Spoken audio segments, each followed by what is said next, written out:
O eto na, isang anti-Duterte na bastos, walang modo, sarcastic na journalist nakahanap ng katapat. Pag-uusapan natin ngayon, tulad ng sinabi natin kanina, isang bastos, walang modo, sarcastic na reporter, anchor, or journalist, whatever you call her, ang binembang ni Greco Belhica. So, kahapon mga kababayan, napanood natin yung interview nito ni Regina Lay kay Attorney Baligod at napanood natin kung paano niya bastos-bastusin itong abogado. Pero palakpakan natin si Attorney, no? Kasi si Attorney ay nanatiling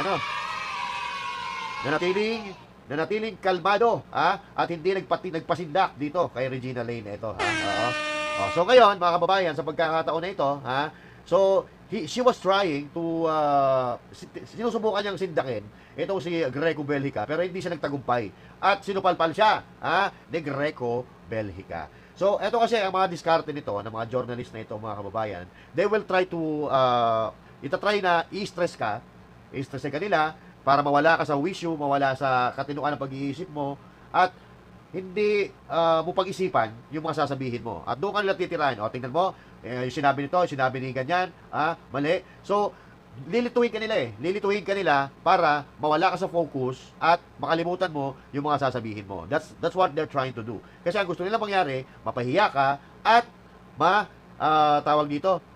ma-execute nila kung ano yung plano nila. Na mapahiya ka at mapahiya ang sinusuportahan mo at pagtawanan ka ng mga tao na manonood sa kanila. But this time, hindi siya umubra kay Greco Belhica. Panoorin po natin itong eksena na ito. Okay? Go! Gal. Greco Belhica, good evening to you, sir.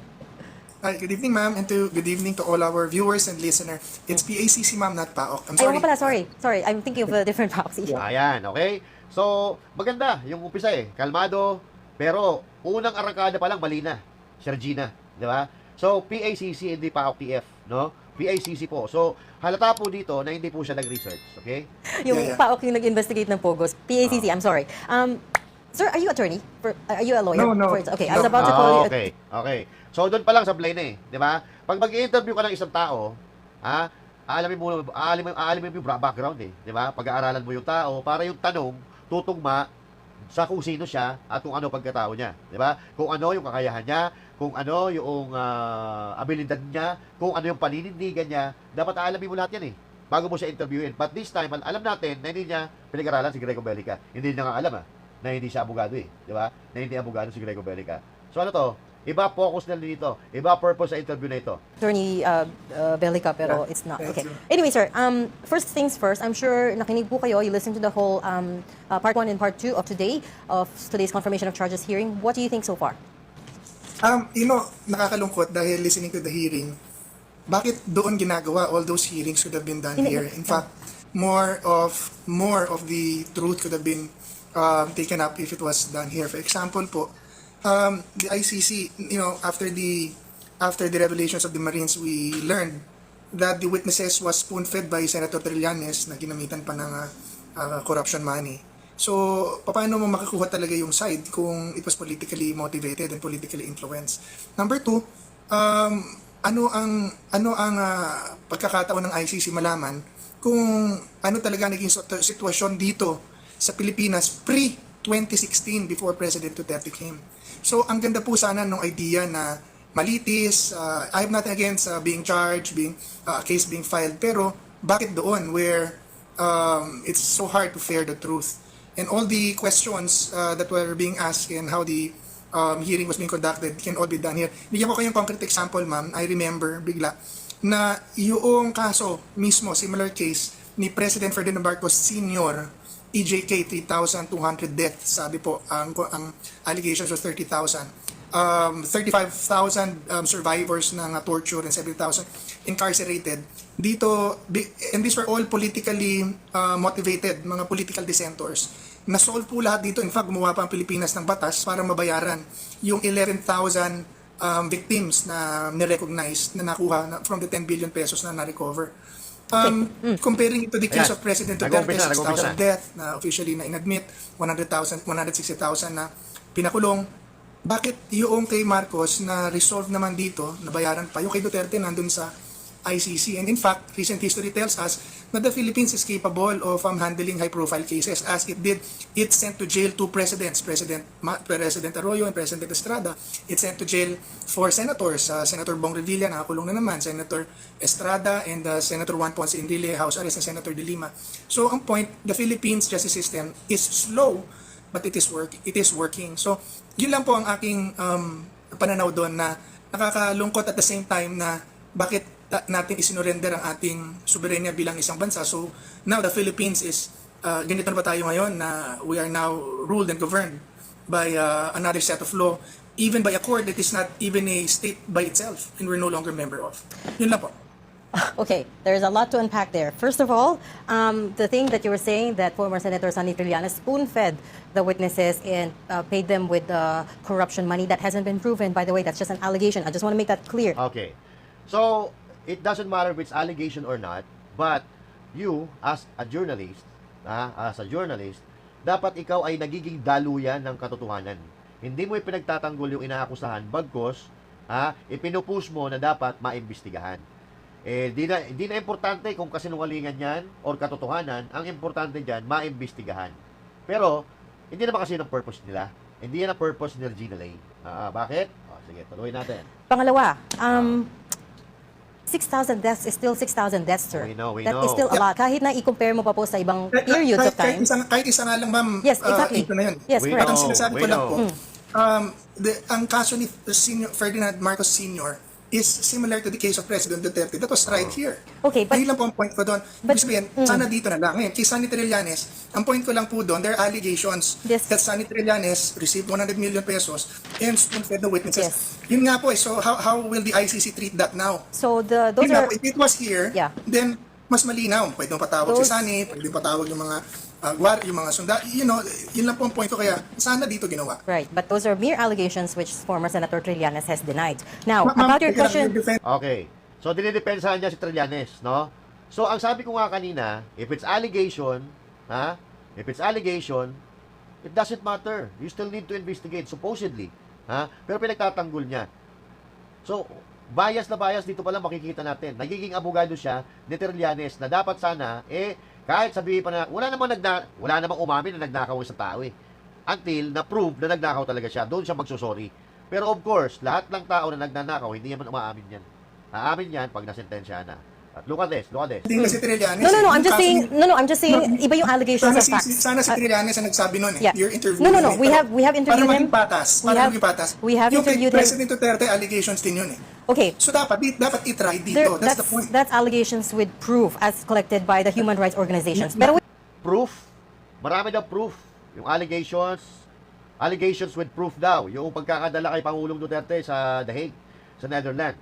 At kung matatandaan natin, yung mga proof na sinasabi nila ay puro fake news. Natatandaan nyo ba? Noong nakaraang araw lang. Noong nakaraang araw, mga kababayan, may nagse-circulate na reels or small clips o maiksing video na kung saan may tatlong lalaki na namaril sa Davao. Okay? Namaril sa Davao sa isang palengke yung tatlong lalaki at ginamit nila yun na ebidensya laban kay Pangulong Duterte. Pero, hindi man lang nila inalam kung ano yung sinasabi ni PRRD habang pinapanood niya yung video. Ang gusto nilang palabasin ay may basbas ni Pangulong Duterte at natutuwa pa si Pangulong Duterte doon sa nangyari na patayan na yun. When in fact, kung makakaintindi ka ng Bisaya, malalaman mo doon na kinundina ni Pangulong Duterte yung patayan na yun at nagalit po siya doon. At sa aking pagkakaalam, nahuli po yung mga suspect na yon. At sinabi mismo ng may-ari ng clips na yon, ng video na yon, na mali ang sinasabi ng ICC. So, kaya nga napaka-importante na dito imbestigahan sa Pilipinas kasi wala tayong aasahan dyan sa ICC kung yaan ay binibigyan ng pera ng gobyerno ng Pilipinas, kung sila ay binibigyan, talagang magiging bias yan. Didiin yan si Pangulong Duterte, so wala tayong makakamit na ustisya dyan. Di ba? wait lang. Let me move on to the next No, point. you brought it there. Now, let me Sige, move on sige. to the next point. Ferdinand Marcos Sr. was in power 1965 to 1986. May ICC, may International Criminal Court na back then, but the Philippines didn't ratify the Rome Statute until August 30, 2011. So That's not the point. Wala namang sinabi si Greco Belgica na ipadala, dapat dinala rin si Ferdinand Marcos sa ICC. Wala namang sinabi si Greco Belgica. Just read between the lines. Intindihin mo ang sinasabi ni Greco Belgica. Or or ayaw mo talaga intindihin ang sinasabi niya at gusto mong mangyari kung ano talaga yung goal ninyo sa interview na ito, which is pahiyain si Greco Bellica para pagtawanan siya ng mga nanonood sa inyo. Di ba? Hindi mo iniintindi sinasabi. Wala namang sinabi si Greco Bellica na dapat si Marcos Sr. ay dinala sa ICC. Walang ganon. Ang punto ni Greco Bellica, bakit si Marcos Jr. na napakalakas noong panahon na yon, nakapangyarihan, dito inimbestigahan sa Pilipinas. Dito sinakdal sa Pilipinas. Si Arroyo, si Era Pistrada, at yung mga senador. Bakit naparusahan sa Pilipinas, sa Korte ng Pilipinas? Alam nyo kung bakit dinala si PRRD doon sa daig ng Ura-Urada? Alam nyo, doon pa lang na makakalaban ninyo si BP Sara. May isang Duterte na maganda ang nagawa sa bansa.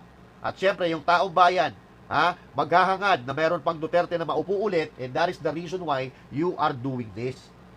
Ginagawa nyo naman tanga mga Pilipino eh. Answers your question, why Ferdinand Marcos Sr. wasn't brought to the Hague? Because we what I'm weren't part saying of the is ICC the Philippines then. is capable of handling very reason na ginagamit po ng mga nagpadala sa kanya sa Hague. But Ay, wala during na po his siya time, Ma'am, I thought it was an interview. Why are you asking for the opposition? no, I'm not asking Yun for the lang sa akin, opposition. yung mga points ko. I don't know.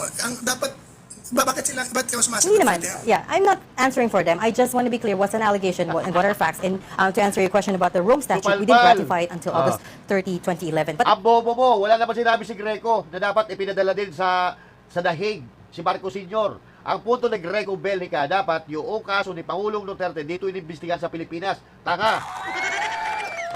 Ngayon,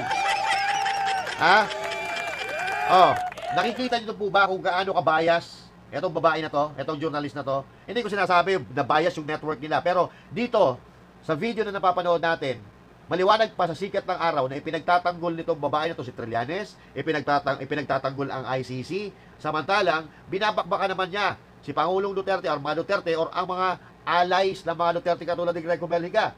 Pero hindi siya umubra. Dito, tahimik na let's siya. bring it back to today's Ayan na, confirmation of tama. charges hearing. So my question to you wasn't about the jurisdiction. It was about what you thought of Attorney Nicholas what I Stockman's thought. defense. That's what I thought, ma'am. I thought that all the questions and all the hearing and how it was going could have been done here. Yun din ang proseso, it was hearing. So I have no problem with the president being charged and for investigation. Tama po yun kung yung mga nagreklamo. What I'm just saying is, sana dito na lang para nasa korte natin at mas ma-fair out natin ang katotohanan dahil nandito lahat ng katotohanan eh. Alam po ba ninyo, ma'am, maybe I don't know if you know this, but before 2016, ang sabi po, ang official reports ng PDEA po mismo 92% of all barangays in the NCR are drug affected. Number 2, that all 100% of all heinous crimes committed are drug related. Number 3, na nung pre-2016, mga police officials, police generals, politicians, media, what else, judges, were all part of the drug syndicate. Kaya po lumawak ng ganyan. So, does the ICC know that? And nung panahon po na yon, hindi naman kaila kahit kanino, nakakatakot naman po talaga maglakad-lakad sa labas dahil sa nababalitaan natin na patayan at krimen na nangyayari na were all drug related. At yan po ay nasolusyonan sa panahon ni Pangulong Duterte. Na tayo mismo, na-experience natin na maglakad ng matiwasay sa kalsada kahit na anong oras, kahit pamadaling araw. No? At ang pinupunto ni Greco Bellica po dito ay kaya po napakaraming patayan that time. That's not the goal of President Duterte na maraming patayin. It's not the goal of the war against drugs. The goal of the war against drugs of PRRD is to eliminate the drugs in the Philippines and the criminality. Hindi yung basta-basta papatay ka na lang. Kaya maliwanag pa nga yung sinabi ni Pangulong Duterte na kung if you have no choice, kill them. Alam nga naman magpapauna ka eh. Di ba? Alam nga naman, ay, wag mo akong barilin, sabihin mo doon sa drug addict, wag mo akong barilin kasi magagalit yung ICC, magagalit yung human rights pag binaril kita, wag mo akong barilin Pwede ba yung ganun? Hindi ba pwede? Diba? Kapag nalagay na sa alanganin ang isang pulis at ang kalaban niya ay mga kriminal, mga drogista, mga drug lord and all that, alam nga naman magpapabaya ka. Alam nga naman sila paunahin mo paputukin ng baril nila. Diba? So maliwanag po tayo doon. At napakarami na patayan dahil alam naman natin that time, bago maging presidente si Pangulong Duterte, may mga pulis, politiko, negosyante, may media, nasangkot sa droga. Ha? Sangkot sa droga. At lalong dumami yung patayan noong ginagawa na, ini-execute na nitong mga sindikato, mga pulis na kasama sa sindikato, yung mga asset nila. Di ba? Kasi maraming alam yung mga asset eh. Bago pa man sila mahuli ng PIDEA dati, bago pa sila mahuli dahil sa war on drugs, kinakana na sila ng mga amo nilang sindikato at mga pulis. Di ba? Nasangkot sa droga. Well, hindi ko sinasabi na lahat ng pulis ay sangkot sa droga. Meron mga sangkot sa droga. Ang dami nga nakulong, di ba? Ang dami nakasuhan dahil sila ay sangkot sa droga. So, yung mga asset nila, nililikida na nila kaysa mahuli at ikanta pa sila. Doon po. At hindi nakasalanan nyo ni Pangulong Duterte. Ang gusto ni Pangulong Duterte, hulihin nyo ang mga drogista, i-eliminate nyo ulihin nyo ang mga drug lords, at patahimikin natin ang bansa natin. Tagalin natin ang kriminalidad dahil ang droga ay ugat ng kriminalidad sa Pilipinas. And that's the purpose of war on drugs. Hindi para patayin kung sino-sino. Di ba? At mas okay na sa atin yung mamatay mga drogista, mga drug lords at mga sindikato kaysa makapambiktima sila ng mga inosenteng Pilipino sa ating bansa. Mas gugustuhin na natin. Pero baliktad eh. Yung mga nabibiktima nitong mga drogista, mga kriminal, wala silang pakialam doon. Ang pinagtatanggol nila, yung mga drogista. gusto pa nga gawing santo yung isa, di ba? Oh. So, saan tayo lulugar? Ayos pa ba ang bansa natin? Tama pa ba ang nangyayari sa bansa natin? Mapapaisip ka eh. Di ba? Kung bakit yung biktima, wala silang pakialam. Pero yung ng biktima na napatay dahil sa ginawa nilang krimen, kinakampihan nila. Ang gulo, di ba? Oh, tuloy natin. That was the reason na kaya nagkaroon ng drug war na kinuha ng media or yung pagpapatupad ng mahigpit sa batas. So, now, yun lang po. No, it's okay. I was letting you continue. Baka sabihin mo, I'm not interviewing you. But specifically about the... Sarcastic talaga siya eh. Patawa-tawa pa eh. Baka sabihin mo, I'm not interviewing you eh. Hindi mo naman talaga ini-interview eh. Di ba? Kinukontra mo eh. The strategy of Attorney Kaufman today, what did you think? Again, it's not about the jurisdiction, but he made some, today, he mostly focused on discrediting what they call the causal nexus, yung connection, the direct link between the speeches of President Duterte to the killings on the ground. What did you think of that strategy? I think that is the right strategy to take. Dahil you are finding and they're trying to find the direct link of President Duterte against the alleged state-sponsored killing. Ang point there was no state-sponsored killing. Ang mga nagpatayan po noon are those gangsters and police officials that were all involved in drugs. They started to clean up their mess. The president, even kahit po yung official na program, na drug program ng Pilipinas, during that time was called Oplan Tokhang. Tokhang, yung kausapin, yung katukin, kausapin. Oplan Double Barrel. It was actually the media who coined the drug war. Na yun po ang pinag-uusapan sa ICC ngayon. But then, yun po. So, si Kaufman was explaining it that way, that the explanations were, hyperbole. Tahimik si Regina. Hindi siya hyperbole, hindi siya, ito patayin mo, na yun ang sinasabi naman po ng kalaban. So, I think he explained it quite well. I hope he could have explained it better. But then, he did explain it correctly. Tumatawa-tawa pa eh. Oh. Baka naman he could have explained it better. What part specifically did you want him to explain better? Tanga mo.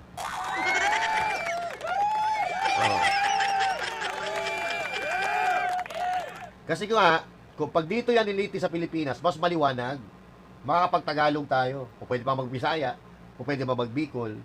Diba?